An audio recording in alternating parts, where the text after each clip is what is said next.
સૌથી ઉત્તમ પ્રયાસ કરવામાં આવ્યો છે। જે રેલવે સ્ટેશનની બહાર સિટી બસો ઊભી રહેતી હતી તેના કારણે ત્યાં જે ટ્રાફિક જે વધતું હતું એ ટ્રાફિકના નિરાકરણ માટે જિલ્લા પંચાયતની આ જગ્યા જે આશરે 4500-5000 વાર જગ્યામાં હાલમાં આ નવું સિટી બસ ટર્મિનલ બનાવવામાં આવ્યું છે, જેના માધ્યમથી રેલવે સ્ટેશનની બહાર આપે જે રોડ જોયો છે, જે રોડ પર ખૂબ ટ્રાફિક થતું હતું, એ બધી જ બસો અહીંયા ટ્રાન્સફર કરવામાં આવી છે।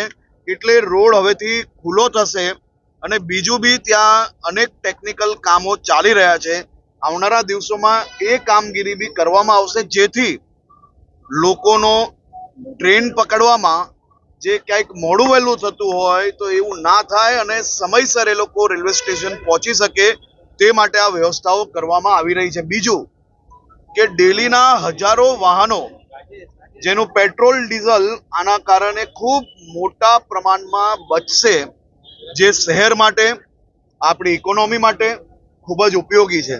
તો આવા એક પ્રયાસ થકી અનેક નિરાકરણો આવનારા દિવસોમાં આવશે અને આ જ પ્રકારે ટીમ સુરત દ્વારા મહાનગરપાલિકા હોય, મેયરશ્રી હોય, સ્ટેન્ડિંગ ચેરમેન હોય, મ્યુનિસિપલ કમિશનર હોય, પોલીસ કમિશનર હોય, જિલ્લા પંચાયતના ડીડીઓ હોય કે પછી કલેક્ટરશ્રી અને જિલ્લા પંચાયતના પ્રમુખશ્રી, આ બધાએ ટીમ સુરત તરીકે આ સૌથી ઉત્તમ ઉદાહરણ રાજ્યને સામે મૂક્યું છે।